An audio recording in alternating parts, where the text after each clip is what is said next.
When we left off in part 3, Marcus, Malcolm, and Terrence Reese had rebuilt something none of them thought possible 7 years after a $3 million betrayal tore their family apart, reuniting Bloodline for a tour that broke records and a new album built on genuine reconciliation. The reunion had, by every external measure, become one of the most compelling redemption stories the music industry had witnessed in years. A family who had survived a devastating betrayal through years of quiet, deliberate work, found their way back to something resembling wholeness. But it was during preparations for that new album, roughly 2 years into the reunion, that a small financial decision was made,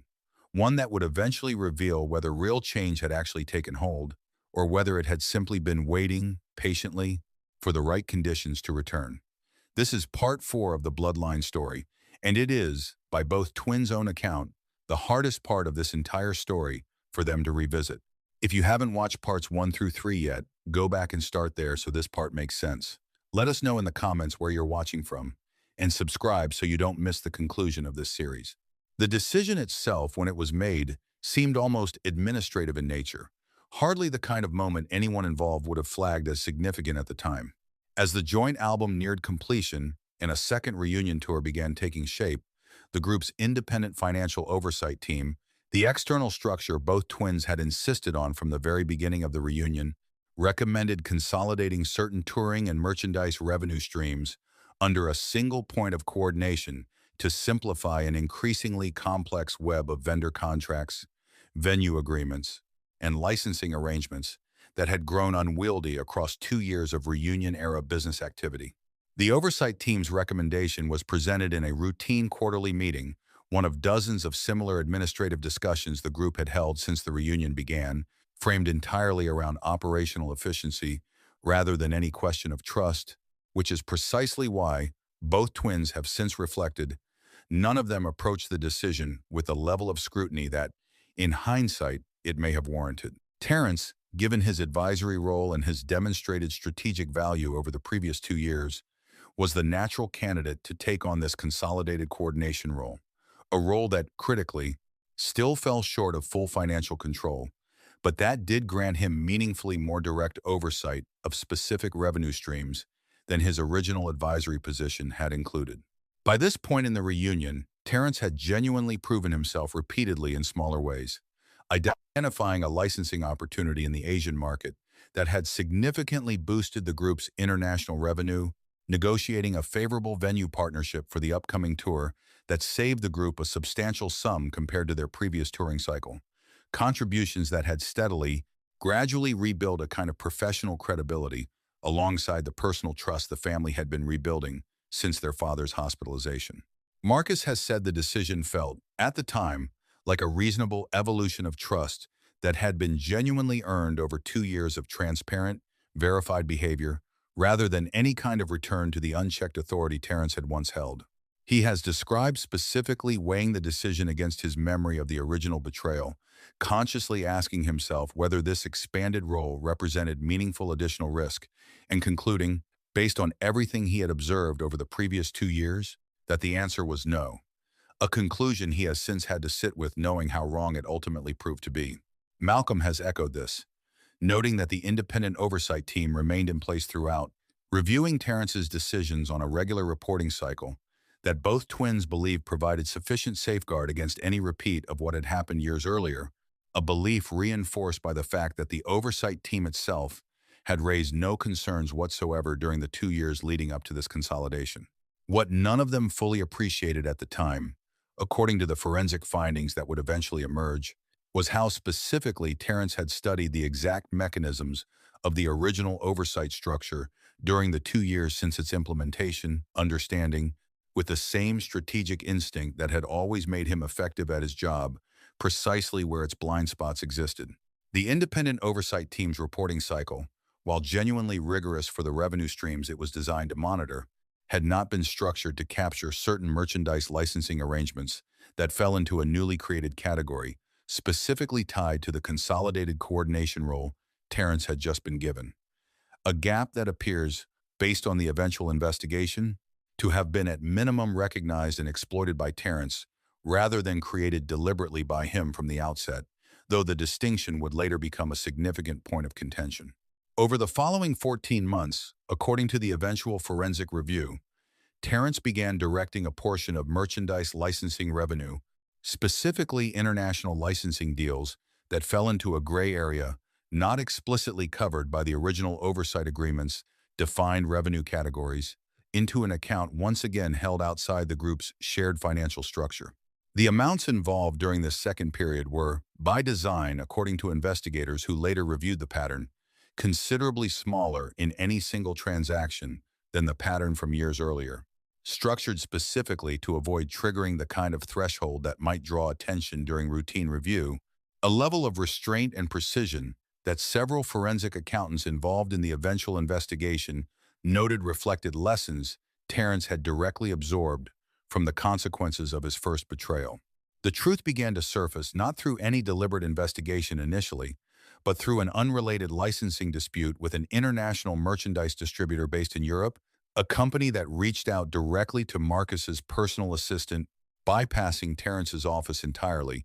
regarding a payment discrepancy on their end that they assumed was a simple accounting error somewhere in the group's business structure. The distributor's inquiry was, by its own account, fairly minor in tone, a routine question about a specific invoice that did not match the payment amount they believed had been contractually agreed upon, the kind of message that could easily have been resolved with a brief clarifying email under ordinary circumstances. The assistant, unfamiliar with the specific nuances of the consolidated licensing arrangement Terrence oversaw,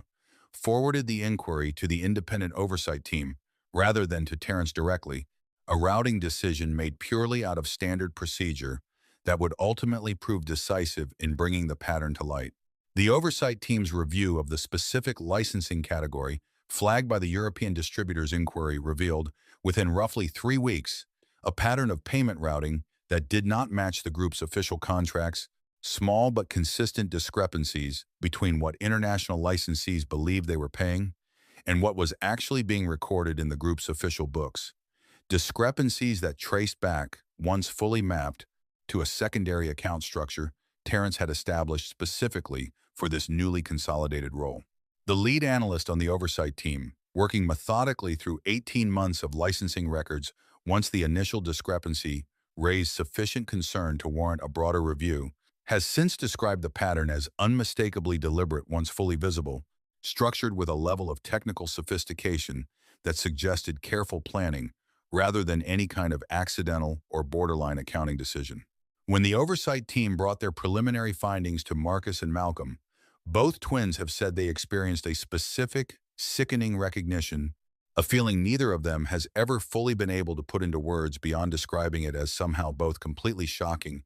and, in some deeper sense, not surprising at all. Marcus has described the specific physical sensation of reading the initial summary report, a kind of cold numbness spreading through his chest that felt disturbingly familiar, an echo of exactly what he had felt reading the first forensic report 7 years earlier, as though his body remembered the exact shape of this particular kind of pain, even before his mind had fully processed what the numbers meant. Malcolm has said the emotional experience of this second discovery differed profoundly from the first 7 years earlier. Where the original betrayal had shattered an assumption he had never previously questioned,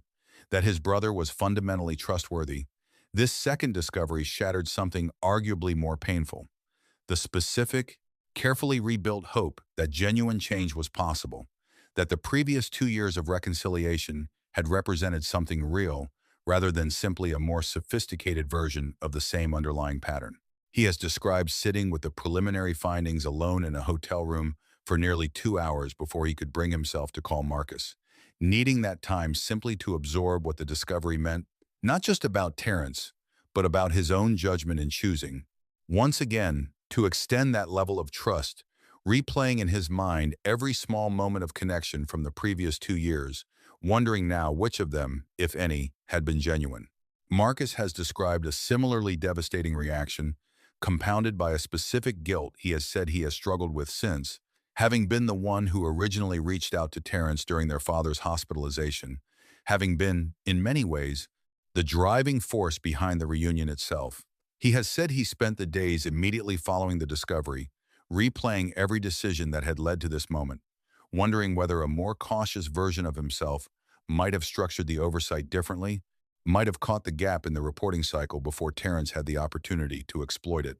A line of thinking he has since come to recognize, with the help of his own therapy, as an unfair burden to place entirely on himself for a betrayal that was, in the end, a choice Terrence alone made. The confrontation this second time unfolded very differently from the one that had taken place in their father's study 7 years earlier. Rather than an emotional, unplanned family conflict, Marcus and Malcolm, working closely with the independent oversight team and legal counsel, approached the situation with a deliberate, controlled formality, informing Terrence that a review had identified irregularities in the licensing accounts under his coordination and requesting a formal accounting before any further conversation took place. The meeting itself took place in a neutral conference room at their attorney's office rather than any family setting, a deliberate choice both twins have said reflected how fundamentally their approach to conflict with Terrence had changed since the first betrayal, no longer willing to let the intimacy of a family setting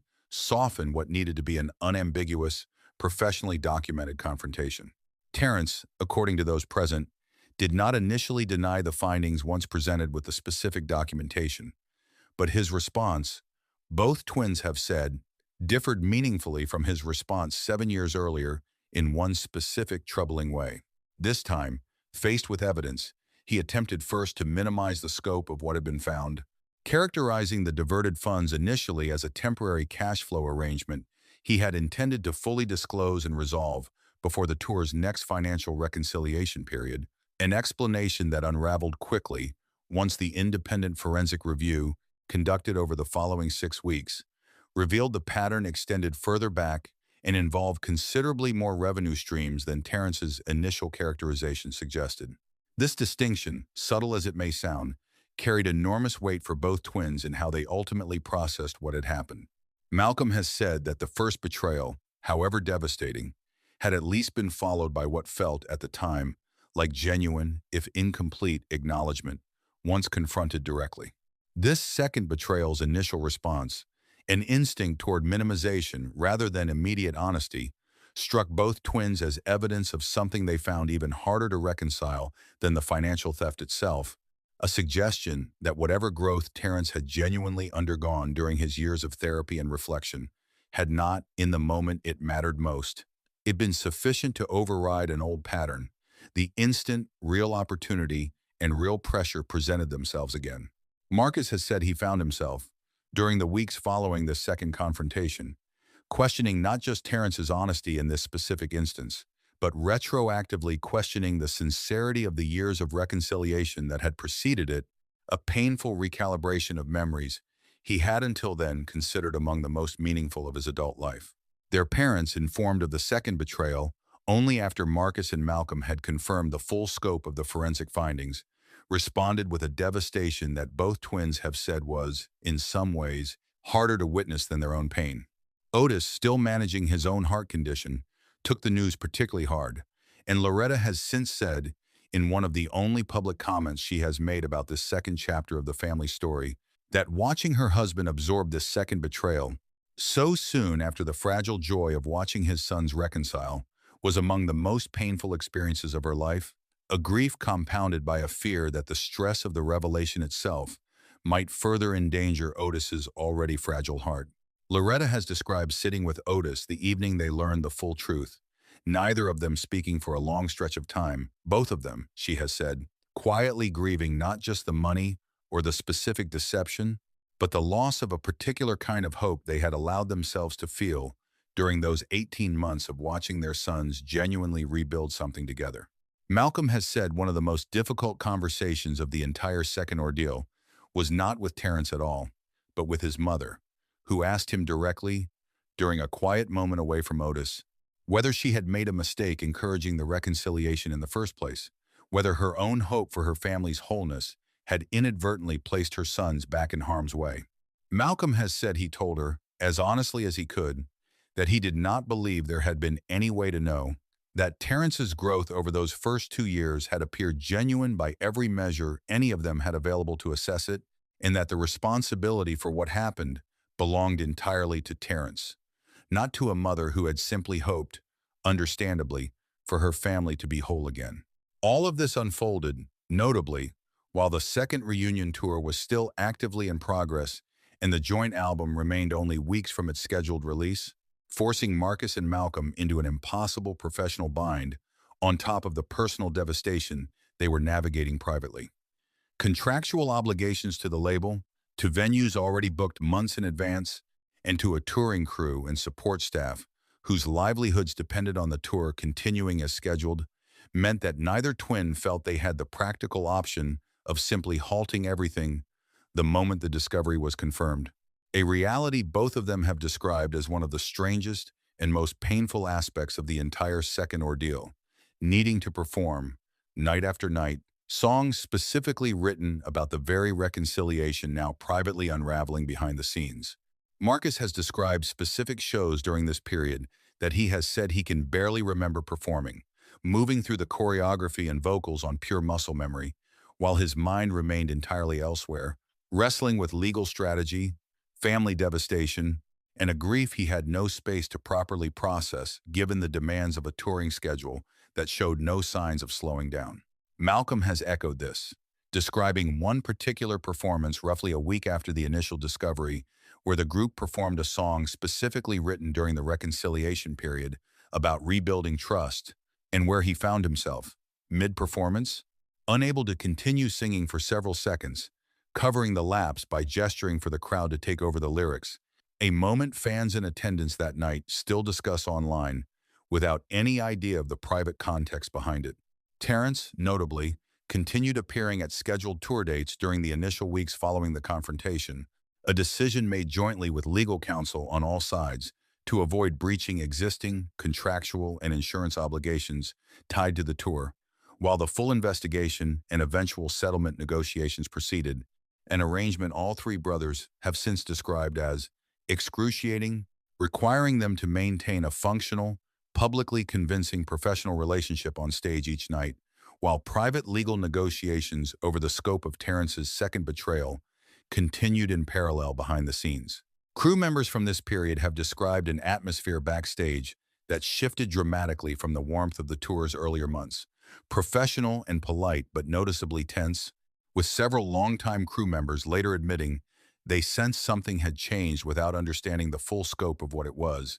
until the eventual public disclosure made everything clear. The public dimension of this second betrayal proved far more difficult to manage than the first had been, given that the reunion itself had been such a widely publicized, emotionally resonant story for fans who had followed the family's journey for years. The independent oversight team's forensic review, once complete, confirmed a total diverted amount just under $1.2 million across the 14-month period under scrutiny, a figure considerably smaller than the original $3 million sum from 7 years earlier,